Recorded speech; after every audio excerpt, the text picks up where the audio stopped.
How to create a hero section in AlluraXR. To create a hero section in AlluraXR, begin by opening your page editor. Click on Add New Section. This opens the section editor in a modal window. By default, the hero section is selected. From the drop-down list of section types, make sure hero section is selected.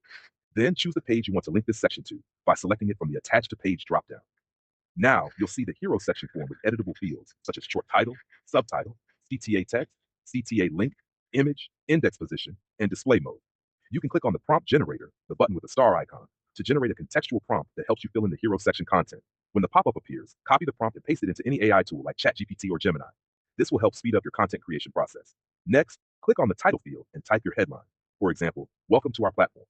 Then edit the subtitle to add a brief supporting message, like "Empowering creators to launch ideas fast." Add your call to action CTA text, such as "Get started" or "Learn more." Below that, choose or enter the CTA link. This defines where the button will navigate the user. You can either select a target page or enter a custom URL. Next, insert an image URL or use the image selector to upload or pick a relevant visual to accompany the hero section. Set the index position to determine where this section will appear on the page layout. Then choose the display mode, options like classic, modern, elegant, overlay, or split to see a live preview of the layout style directly within the editor. Once you've completed all fields, click Save to save your hero section.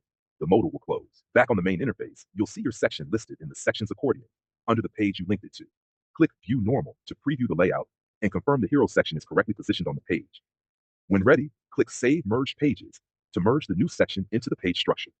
Finally, click Publish and then Live to see the hero section live on your website.